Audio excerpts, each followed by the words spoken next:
Los dos efectos del Evangelio. Porque para Dios somos olor fragante de Cristo en los que se salvan y en los que se pierden. A los unos, olor de muerte para muerte, mientras que a los otros, olor de vida para vida. Y para estas cosas, ¿quién es suficiente? 2 Corintios capítulo 2, versículos 15-16.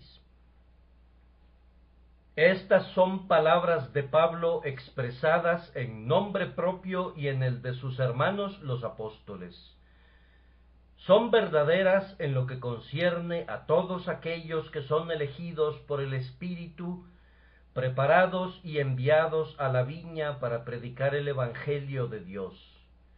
Siempre he admirado el versículo 14 de este capítulo, especialmente cuando recuerdo los labios que las pronunciaron, pero gracias a Dios que hace que siempre triunfemos en Cristo y que manifiesta en todo lugar el olor de su conocimiento por medio de nosotros.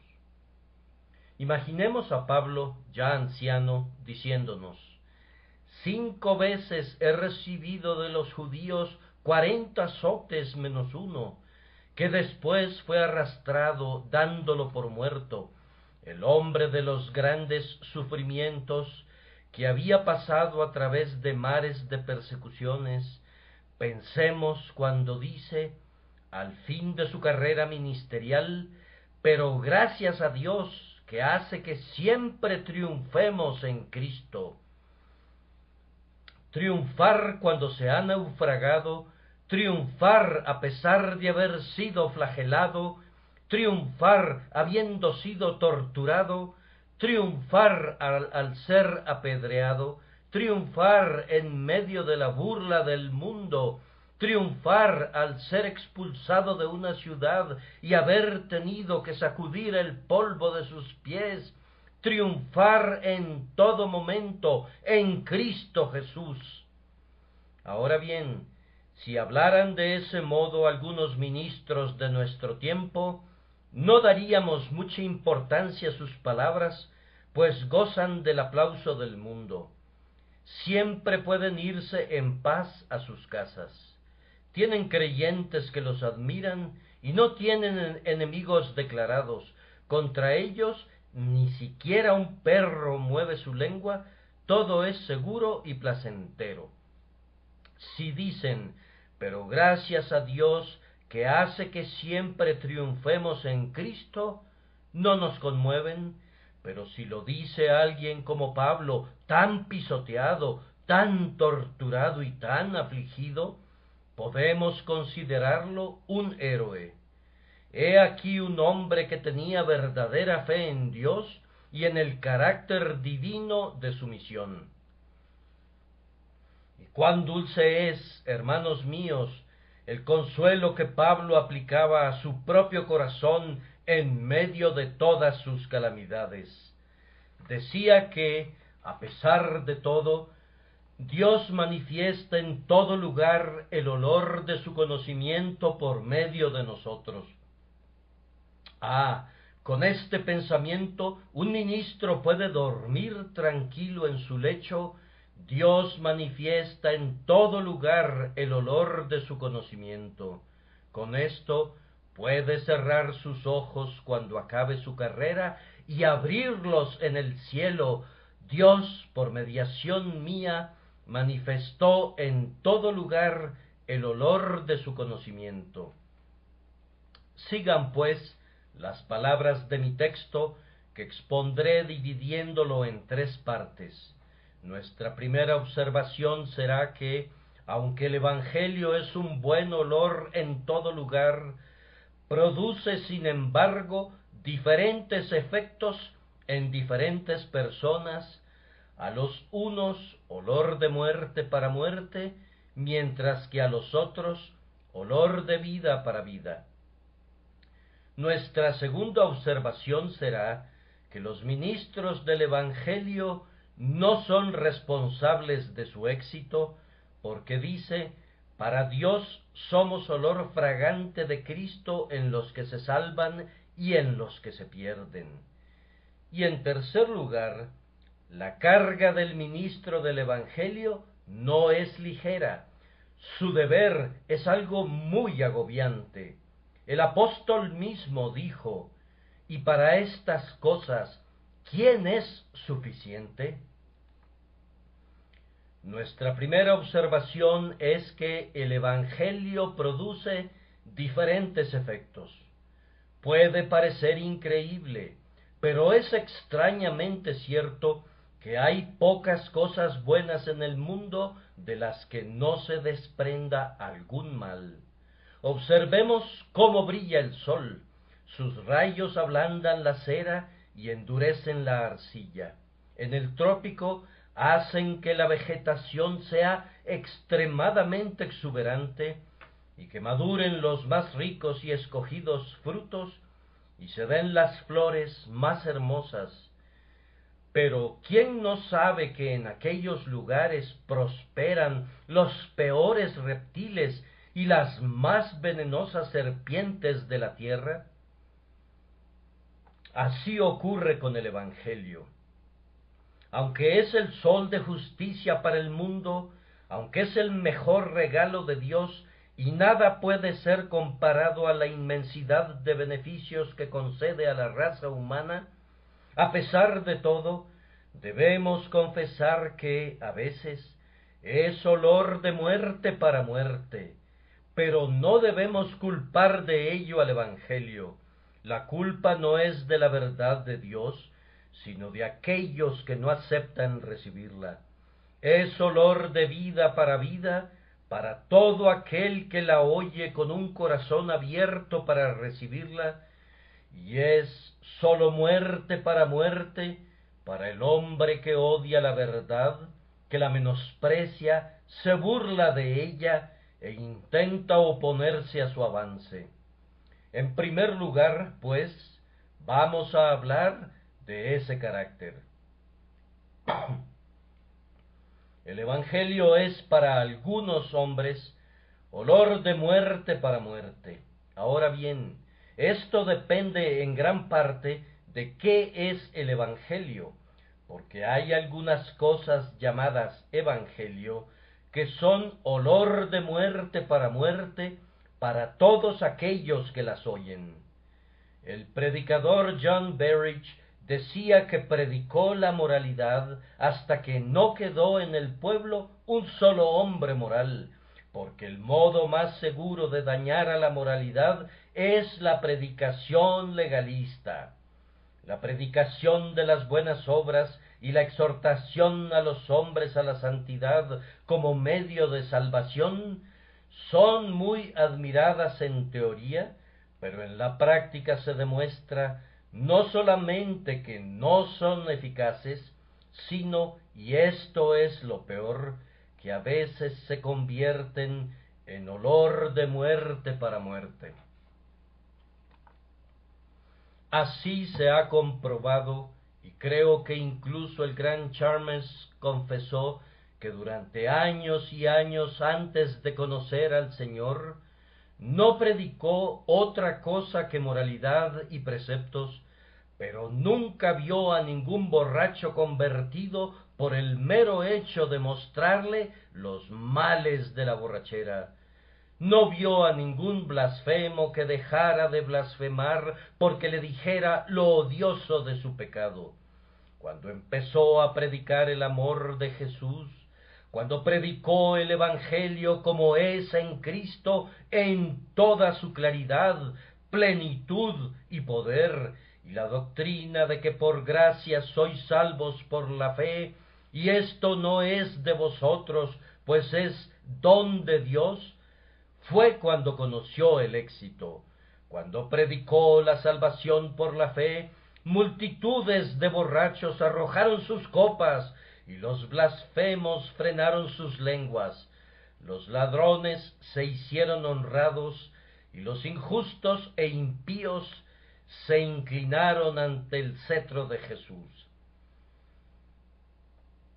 Pero deben reconocer, como les dije antes, que aunque el Evangelio produce generalmente el mejor de los efectos en casi todos aquellos que lo oyen, ya sea apartándolos del pecado, ya haciéndolos abrazarse a Cristo, es sin embargo un hecho grande y solemne, y sobre el cual difícilmente sé cómo hablar esta mañana, que para muchos hombres la predicación del Evangelio de Cristo es muerte para muerte y produce mal en vez de bien. Y el primer sentido es el siguiente: muchos hombres se endurecen en sus pecados al oír el Evangelio. Oh, qué verdad más terrible y solemne es que de todos los pecadores, algunos pecadores del santuario son los peores. Aquellos que pueden sumergirse más en el pecado y tienen la conciencia más tranquila y el corazón más duro, se encuentran en la propia casa de Dios. Yo sé bien que un ministro fiel servirá de estímulo a los hombres, y las severas amonestaciones de un Boanerges a menudo les hará estremecerse. Igualmente, estoy consciente que la palabra de Dios hace que a veces su sangre se coagule en sus venas, pero sé también, porque los he visto, que hay muchos que convierten la gracia de Dios en libertinaje e incluso hacen de la verdad de Dios un pretexto para el diablo y profanan la gracia de Dios para justificar su pecado. A tales hombres los he podido encontrar entre aquellos que oyen las doctrinas de la gracia en toda su plenitud. Son los que dicen: soy elegido, por eso puedo blasfemar. Soy uno de los que fueron escogidos por Dios antes de la fundación del mundo, por ello puedo vivir como se me antoje. He visto a un hombre que, trepado sobre la mesa de una cantina y sosteniendo el vaso en su mano, decía: compañeros, yo puedo hacer y decir más que cualquiera de ustedes. Yo soy uno de esos que están redimidos por la preciosa sangre de Jesús. Y acto seguido se bebió su vaso de cerveza y comenzó a bailar ante los demás, mientras entonaba viles y blasfemas canciones. He aquí a un hombre para quien el Evangelio es olor de muerte para muerte. Oye la verdad, pero la pervierte. Toma aquello que está puesto por Dios para su bien y lo utiliza para suicidarse. El cuchillo que le fuera dado para abrir los secretos del Evangelio lo vuelve contra su propio corazón. La que es la más pura de todas las verdades y la más elevada de todas las moralidades, es convertida en la encubridora de sus vicios y hace de ella un andamio que le ayuda a construir el edificio de sus maldades y pecados. ¿Hay aquí alguien como este hombre a quien le guste oír el Evangelio, como ustedes lo llaman, y no obstante viva impuramente? ¿Quiénes pueden decir que son hijos de Dios y a pesar de ello se comportan como vasallos sirvientes de Satanás? Sepan bien que ustedes son unos mentirosos e hipócritas, porque la verdad no está de ningún modo en ustedes. Cualquiera que es nacido de Dios no peca. A los elegidos de Dios no se les permitirá caer permanentemente en pecado. Ellos nunca convertirán la gracia de Dios en libertinaje, sino que, en todo lo que dependa de ellos, se esforzarán por permanecer cerca de Jesús. Tengan esto por seguro: por sus frutos los conoceréis. Así también todo árbol sano da buenos frutos, pero el árbol podrido da malos frutos. El árbol sano no puede dar malos frutos, ni tampoco puede el árbol podrido dar buenos frutos. No obstante, esas personas están continuamente pervirtiendo el Evangelio en maldad. Pecan con arrogancia por el mero hecho de que han oído lo que ellos consideran que son excusas para sus vicios. No encuentro otra cosa bajo el cielo que pueda extraviar tanto a los hombres como un evangelio pervertido. Una verdad pervertida es generalmente peor que una doctrina que todos saben que es falsa. Al igual que el fuego, uno de los elementos más útiles que puede causar la más intensa conflagración, así el evangelio, que es lo mejor que poseemos, puede convertirse en la más vil de las causas. Este es un sentido en que el evangelio es olor de muerte para muerte. Pero hay algo más. Es un hecho que el evangelio de Jesucristo aumentará la condenación de algunos hombres en el día del juicio final. De nuevo me espanto al decirlo, porque es un pensamiento demasiado horrible para aventurarse a hablar de él. Que el evangelio de Cristo vaya a ser del infierno para algunos hombres un lugar aún más terrible de lo que pudiera haber sido. Todos los hombres se hubieran hundido en el infierno de no haber sido por el evangelio. La gracia de Dios redimirá a una gran multitud, la cual ninguno puede contar.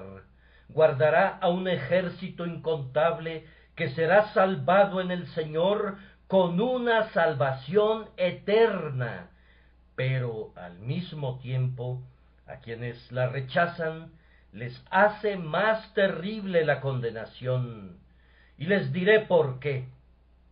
Primeramente, porque los hombres pecan contra una luz superior, y la luz que poseemos es una excelente medida para nuestra culpa. Lo que un nómada puede hacer sin que para él sea delito, en mí puede ser el mayor de los pecados, porque estoy mejor instruido, y lo que alguno pueda hacer en Londres con impunidad, me refiero a un pecado contra Dios que no sea excesivamente grande, podría parecerme a mí la mayor de las transgresiones, porque desde mi juventud he sido instruido en la piedad. El Evangelio viene sobre los hombres como la luz del cielo.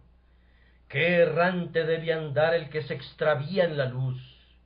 Si el que es ciego cae en la zanja, podemos compadecerle, pero si un hombre con la luz en sus ojos se arroja al precipicio y pierde su alma, ¿verdad que es imposible la compasión?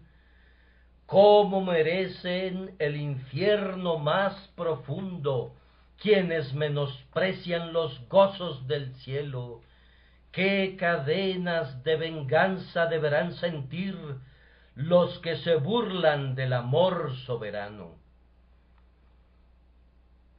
Les repito que la condenación de todos ustedes aumentará, a menos que encuentren en Jesucristo al Salvador, porque haber tenido la luz y no haber andado por medio de ella será la misma esencia de la condenación. Este será el virus de la culpa, que la luz ha venido al mundo y los hombres amaron más las tinieblas que la luz, porque sus obras eran malas. La condenación de ustedes será también mayor si se oponen al Evangelio. Si Dios tiene un plan de misericordia y el hombre se levanta contra él, ¿no será grande su pecado? ¿No fue inmensa la culpa en que incurrieron hombres tales como Pilato, Herodes y los judíos? Oh, ¿quién puede imaginar la condena de aquellos que gritaron: «¡Crucifícale, crucifícale!» ¿Y qué lugar del fuego del infierno arderá con fuerza suficiente para el hombre que calumnia al ministro de Dios, para el que habla mal de su pueblo, para el que odia su verdad y que, si pudiera, borraría de la tierra todo rastro de piedad? Quiera Dios ayudar al infiel y al blasfemo. Dios salve sus almas. Si me dieran a escoger de entre todos los hombres, no elegiría jamás ser como uno de ellos. ¿Piensan ustedes, señores, que Dios no tendrá en cuenta lo que los hombres dicen? Uno ha maldecido a Cristo llamándole charlatán. Otro ha declarado, sabiendo que mentía, que el Evangelio es falso. Un tercero ha proclamado sus máximas licenciosas y después ha señalado a la palabra de Dios diciendo: hay peores cosas en ella. Y otro ha insultado a los ministros de Dios ridiculizando sus imperfecciones. ¿Creen que Dios olvidará todo esto en el último día, cuando sus enemigos se presenten ante Él? Los tomará de la mano y les dirá: el otro día llamaste perro a mi siervo y escupiste sobre él, ¿y por esto te daré el cielo? No, si el pecado no ha sido lavado por la sangre de Cristo, dirá: apártate, maldito, al infierno del que te burlabas. Abandona el cielo que tú despreciabas y aprende que, aunque decías que no había Dios, esta diestra te enseñará eternamente la lección de que sí lo hay, porque aquel que no me descubra por mis obras de benevolencia, sabrá de mí por mis hechos de venganza. Así pues, apártate, te digo. A aquellos que se han opuesto a la verdad de Dios, les será aumentado el castigo. Ahora bien, ¿no es esta una solemne visión de que el Evangelio es para muchos olor de muerte para muerte? Consideraremos aún otro sentido. Creo que el Evangelio hace a algunos seres de este mundo más desgraciados de lo que hubieran sido. El borracho podría beber y gozarse en su embriaguez con mayor alegría, si no hubiera oído decir: todos los borrachos tendrán su parte en el lago que arde con fuego y azufre. Cuán jovialmente el transgresor del domingo alborotaría durante todo el día, si la Biblia no dijera: acuérdate del día de reposo para santificarlo. Y cuán felizmente podría lanzarse en su loca carrera el libertino y el licencioso, si no se hubiera dicho: la paga del pecado es muerte y después el juicio. Pero la verdad pone amargura en sus copas. Los avisos de Dios congelan la corriente de su alma. El Evangelio es como el esqueleto en la fiesta egipcia. Aunque durante el día se ríen de él, por la noche tiemblan como hojas de álamo blanco, y cuando las sombras del atardecer caen sobre ellos, se estremecen al menor susurro. Ante el pensamiento de su condición futura, su gozo se entristece, y la inmortalidad, en vez de ser un regalo para él, es, sólo al pensar en ella, el tormento de su existencia. Las dulces palabras de amor de la misericordia no son para ellos más armoniosas que el estruendo del trueno, porque saben que las menosprecian. Sí, he conocido a algunos que han sido tan desgraciados a causa del Evangelio al no querer abandonar sus pecados, que han estado a punto de suicidarse. ¡Oh, qué terrible pensamiento! El Evangelio es olor de muerte para muerte. ¿Para cuántos de los que están aquí es así? ¿Quién está ahora oyendo la palabra de Dios para ser condenado por ella? ¿Quién saldrá de aquí para ser endurecido por la voz de la verdad? Así será para todo hombre que no crea en ella, porque para aquellos que la reciben es olor de vida para vida, pero para los incrédulos es una maldición y olor de muerte para muerte. Pero, bendito sea Dios, el Evangelio tiene un segundo poder. Además de ser muerte para muerte, es olor de vida para vida. Ah, hermanos míos, algunos de nosotros podríamos hablar, si ello nos fuera dado esta mañana, del Evangelio como olor de vida para nosotros. Volvamos la vista atrás a la hora en que estábamos muertos en delitos y pecados. En vano todos los truenos del Sinaí, en vano los avisos de los atalayas. Dormíamos en el sueño moral de nuestras culpas, y ni un ángel podría habernos despertado. Y contemplemos también con alegría aquella hora en que entramos por primera vez dentro de los muros de un santuario, y para nuestra salvación oímos la voz de la misericordia. A algunos de ustedes les ocurrió hace unas semanas. Yo sé dónde están y quiénes son. Hace solo unas semanas o unos meses, también ustedes estaban lejos de Dios, pero han sido llevados a amarle. Recuerda, cristiano hermano mío, aquel momento en que el Evangelio fue para ti olor de vida, cuando te separaste de tus pecados, renunciaste a tus concupiscencias y volviéndote a la palabra de Dios, la recibiste con todo tu corazón. Ah, aquella hora, la más dulce de todas. Nada puede compararse a ella. Conocí a una persona que durante 40 o 50 años había permanecido completamente sorda. Una mañana, sentada a la puerta de su casa, mientras pasaban algunos vehículos por delante de ella, creyó oír una música melodiosa. No era música, era solamente el ruido de los carruajes. Su oído se había abierto repentinamente y aquel sonido ordinario le pareció como música celestial, porque era la primera vez que oía en tantos años.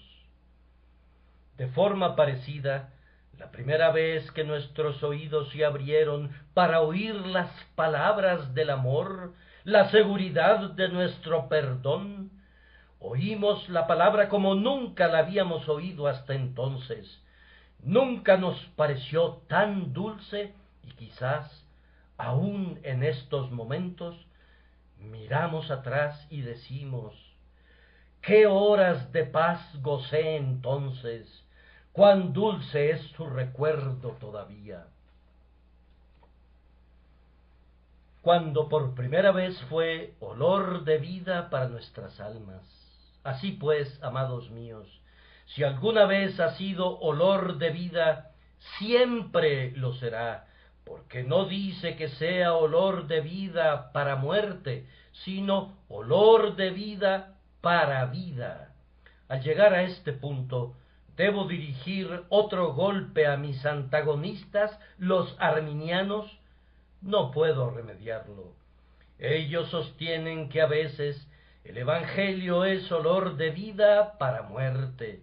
Nos dicen que un hombre puede recibir vida espiritual y no obstante morir eternamente, es decir, puede ser perdonado y después castigado, puede ser justificado de todo pecado y sin embargo sus transgresiones pueden ser cargadas de nuevo sobre sus espaldas. Dicen que un hombre puede haber nacido de Dios y no obstante morir, puede ser amado por Dios, y a pesar de ello, Dios puede odiarle mañana. Oh, no puedo soportar el hablar de tales doctrinas llenas de mentiras. Que crean en ellas los que quieran. Por lo que a mí respecta, creo tan profundamente en el amor inmutable de Jesús, que supongo que si a un creyente estuviera en el infierno, el mismo Cristo no estaría mucho tiempo en el cielo sin gritar: ¡al rescate! ¡Al rescate! Oh, si Jesucristo estuviera en la gloria, y de su corona faltara una de sus piedras preciosas, la cual poseyera Satanás en el infierno, éste diría: mira, príncipe de la luz y de la gloria, tengo en mi poder una de tus joyas. Y manteniéndola en alto gritaría: tú diste tu vida por este hombre, pero no tienes poder suficiente para salvarle. Tú lo amaste una vez, ¿y dónde está tu amor? De nada le sirve, porque más tarde lo odiaste. Y cómo se reiría burlonamente de aquel heredero del cielo, diciendo: este hombre fue redimido, Jesucristo lo compró con su sangre.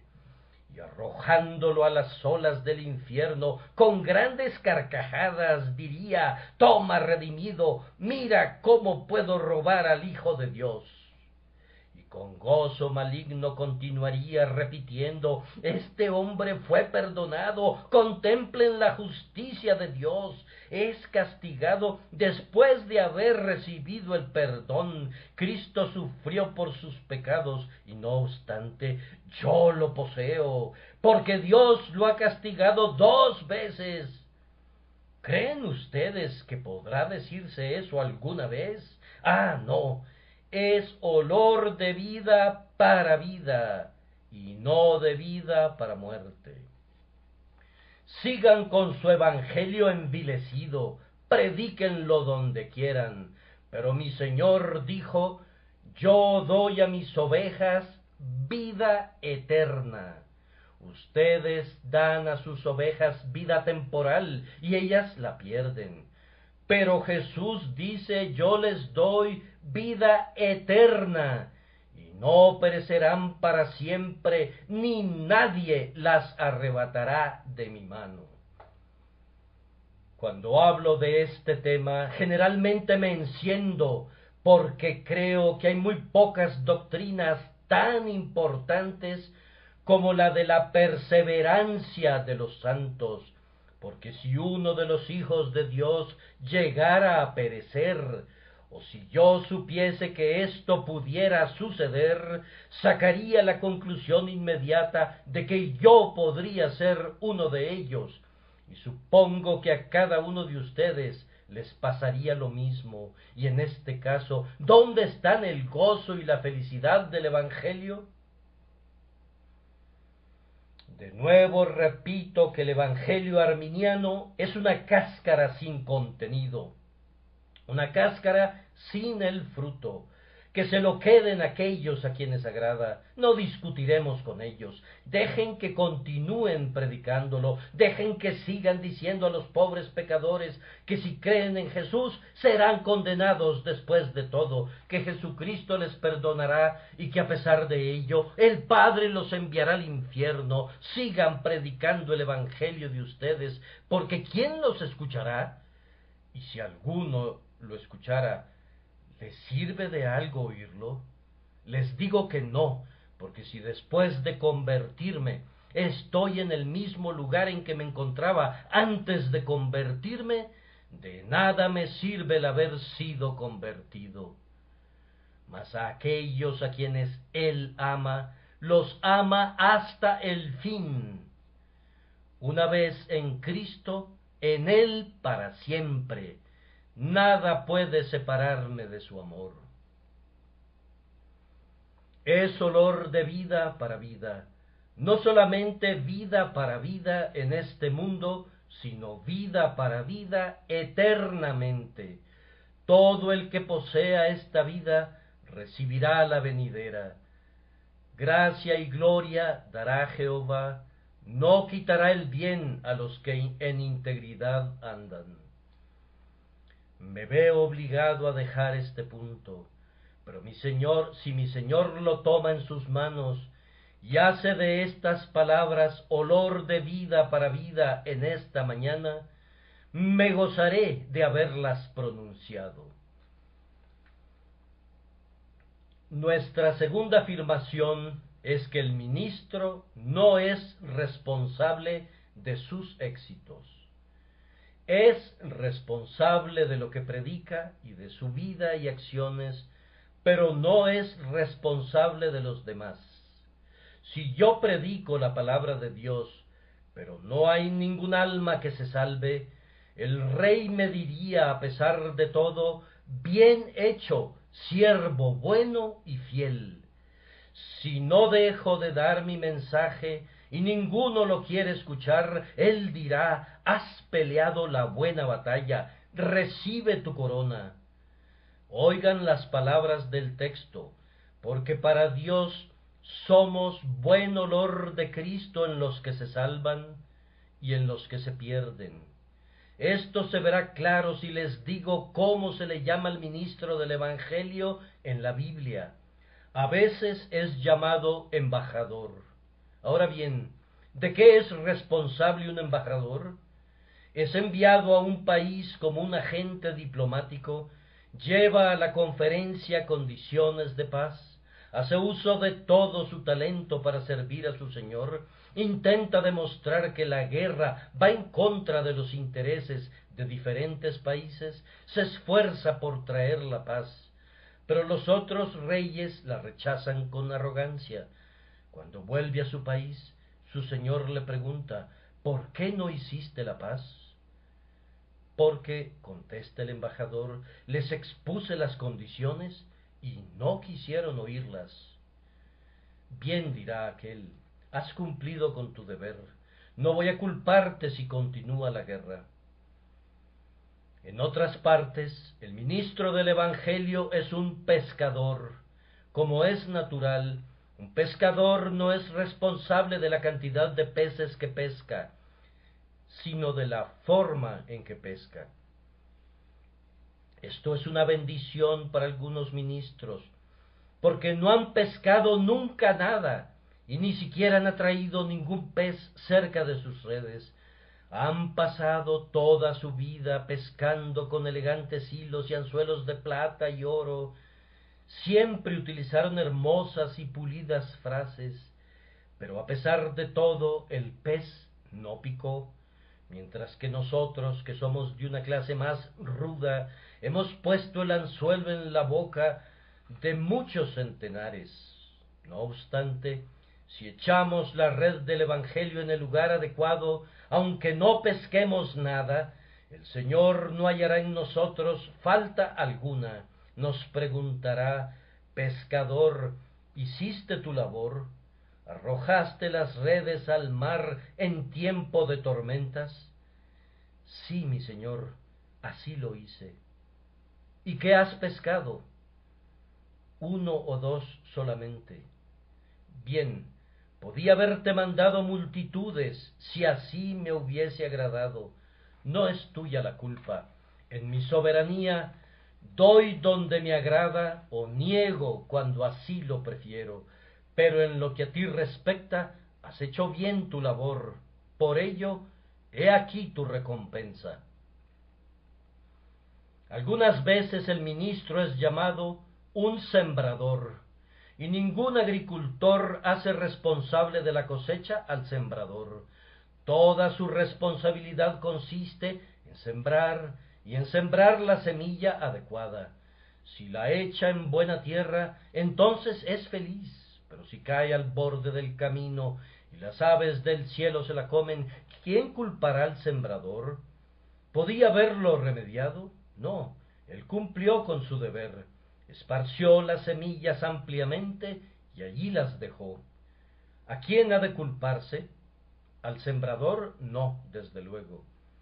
De esta forma, amados míos, si un ministro va al cielo con una sola gavilla en sus espaldas, su Señor le dirá: segador, una vez fuiste sembrador, ¿dónde recolectaste tu gavilla? Señor, sembré sobre la roca y no creció. Solamente un grano en la mañana de un domingo fue llevado por el viento hacia un lado y cayó en un corazón preparado. Y esta es mi única gavilla. Aleluya, resonarán los coros angelicales. Una gavilla de entre las rocas es para Dios más honor que miles de ellas de una buena tierra. Por ello debe sentarse tan cerca del trono como aquel que viene inclinado bajo el peso de sus muchas gavillas, procedentes de alguna tierra fértil. Creo que si hay grados en la gloria, no estarán en proporción al éxito, sino a la calidad de nuestros esfuerzos. Si procedemos correctamente y si con todo nuestro corazón nos esforzamos para cumplir con nuestros deberes de ministros, aunque no veamos nunca ningún resultado, recibiremos la corona. Pero cuánto más feliz es el hombre de quien se dirá en el cielo: brilla eternamente, porque fue sabio y ganó muchas almas para la justicia. Siempre ha sido para mí el mayor gozo creer que cuando entre en el cielo contemplaré en días futuros sus puertas abiertas, y por ellas veré entrar volando a un querubín quien, mirándome a la cara, pasará sonriente ante el trono de Dios, y después de haberse inclinado ante él, y una vez prestado homenaje y adoración, vendrá a estrecharme la mano, aunque no nos conozcamos, y si hubiera lágrimas en el cielo, yo voy a llorar al oírle decir: hermano, de tus labios oí la palabra, tu voz me amonestó por primera vez de mi pecado, y heme aquí contigo, el instrumento de mi salvación. Y mientras las puertas permanezcan abiertas, una tras otra irán llegando las almas redimidas, y por cada una de estas una estrella, una piedra preciosa en la diadema de gloria, por cada una de ellas otro honor y otra nota en el himno de alabanza. Bienaventurados los que mueren en el Señor, sí, dice el Espíritu, porque sus obras con ellos siguen. ¿Qué será de algunos buenos cristianos, de los que ahora están en Exeter Hall, si el valor de las coronas en el cielo se mide por las almas que hayan salvado? Algunos de ustedes poseerán una corona en el cielo sin una sola estrella. Hace poco tiempo leí algo sobre este tema. Un hombre en el cielo con una corona sin una sola estrella. No salvó ni siquiera a uno. Gozaba en el cielo de felicidad completa porque le había salvado la misericordia divina. Pero, oh, estar en el cielo sin una sola estrella. Madre, ¿qué dirías tú si estuvieras en el cielo sin alguno de tus hijos que adorne tus sienes con una estrella? Ministro, ¿qué dirías si, siendo un orador refinado, no poseyeras ni una estrella? Escritor, ¿te parecería bien haber escrito incluso tan gloriosamente como Milton, y que luego en el cielo te encontraras sin una estrella? Me temo que prestamos muy poca atención a esto. Los hombres escriben enormes folios y tomos para verlos un día en las bibliotecas y para que sus nombres sean famosos para siempre. Pero cuán pocos se preocupan de ganar estrellas eternas en el cielo. Esfuérzate, hijo de Dios, esfuérzate, porque si deseas servir a Dios, el pan que eches sobre las aguas no se perderá para siempre. Si arrojas la semilla entre las patas del buey o del asno, obtendrás una cosecha gloriosa en el día en que Él venga a reunir a sus elegidos. El ministro no es responsable de su éxito. Y en último lugar, predicar el Evangelio es una tarea elevada y solemne. El ministerio ha sido a menudo rebajado a una profesión. En estos días se hace ministros de hombres que hubieran sido buenos capitanes de mar o hubieran servido muy bien para estar detrás de un mostrador, pero que nunca estuvieron hechos para el púlpito. Son seleccionados por los hombres, abrumados de literatura, educados hasta un determinado nivel, vestidos adecuadamente, y el mundo les llama ministros. Deseo que Dios les haga triunfar, porque, como solía decir Joseph Irons, Dios esté con muchos de ellos, aunque sólo sea para reprimirles la lengua. Los ministros hechos por los hombres no tienen utilidad en este mundo, y cuanto antes nos libremos de ellos, mejor. He aquí su forma de proceder. Preparan sus manuscritos muy cuidadosamente, los leen el domingo con la mayor dulzura, en voz baja, y de esta forma la gente se marcha complacida. Pero ese no es el modo de predicar de Dios. Si así fuera, me siento capaz de predicar para siempre. Puedo comprar sermones manuscritos por unos centavos, es decir, con tal de que ya hayan sido predicados unas 50 veces. Si los utilizo por primera vez, valen un poco más. Pero esa no es la manera. Predicar la palabra de Dios no es lo que algunos creen, un simple juego de niños, un negocio o profesión que cualquiera pueda ejercer. Un hombre debe sentir, en primer lugar, que tiene un llamado solemne. Después, debe saber que realmente posee el Espíritu de Dios y que cuando habla existe una influencia sobre él que le capacita para predicar como Dios quiere que lo haga. De otra forma, debe abandonar el púlpito inmediatamente, porque no tiene ningún derecho a estar en él, aunque la iglesia sea de su propiedad.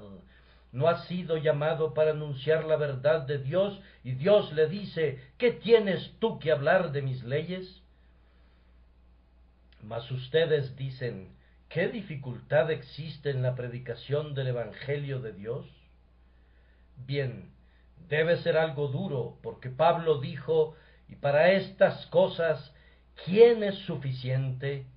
Antes que nada les diré que es difícil, porque así está hecho para que no sea tergiversado por prejuicios propios al predicar la palabra. Cuando se tiene que hablar con severidad, el corazón nos dice: no lo hagas. Si hablas de esta forma te juzgarás a ti mismo, y entonces existe la tentación de no hacerlo. Otra prueba es que tememos desagradar al rico de nuestra congregación. De esta forma pensamos: si digo esto y lo otro, fulano y sutano se ofenderán. Aquel otro no aprueba esta doctrina. Lo mejor será que la abandone.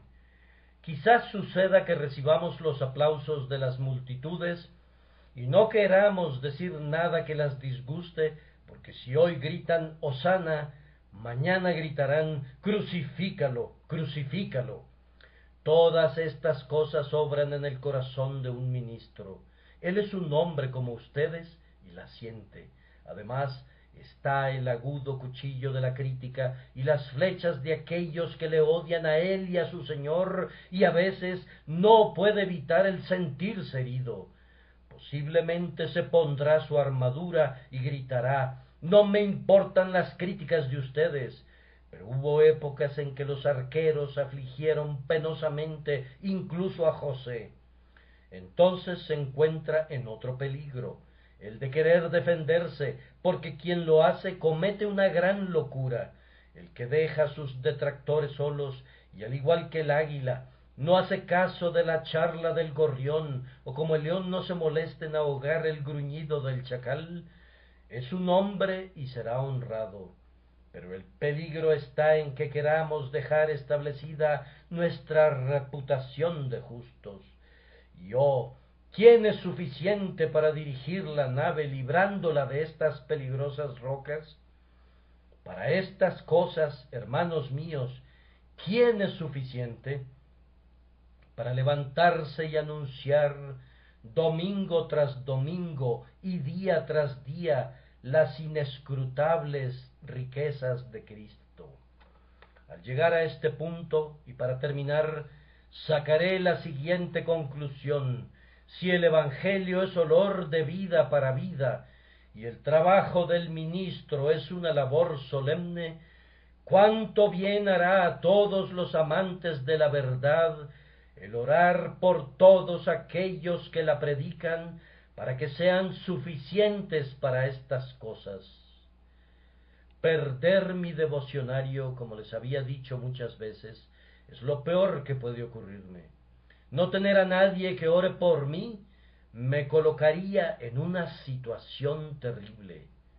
Quizá, dice un buen poeta, el día en que el mundo perezca será aquel que no esté embellecido con una oración, y tal vez el día en que un ministro se apartó de la verdad fue aquel en que su congregación dejó de orar por él, y cuando no se elevó una sola voz suplicando gracia en su favor.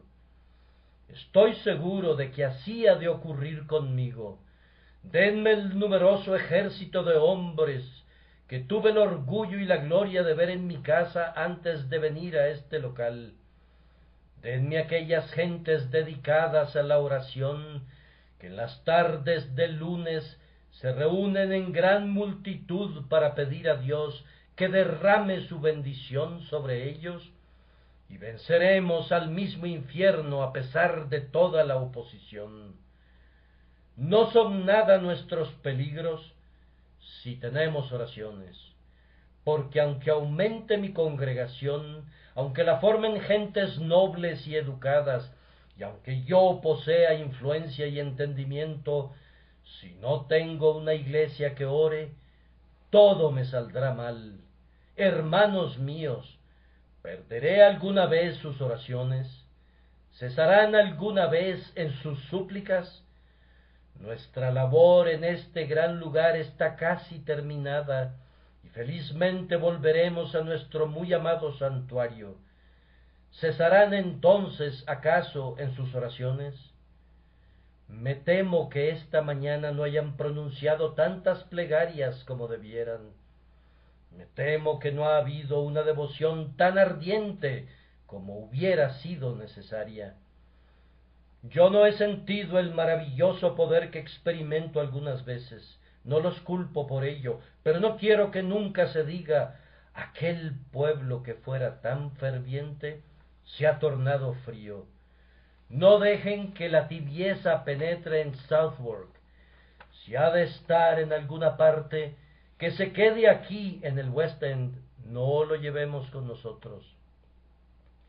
Contendamos eficazmente por la fe que ha sido una vez dada a los santos, y sabiendo en los peligros que se encuentra el portador del estandarte, suplico que se reúnan ustedes a su alrededor, porque habrá males en el ejército.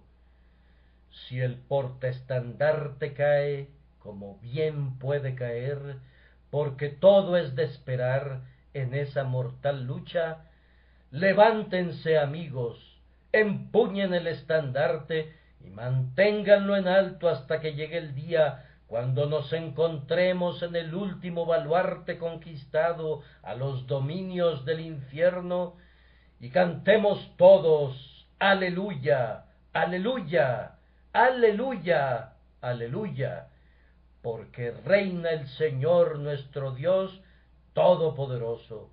Hasta entonces, continuemos luchando.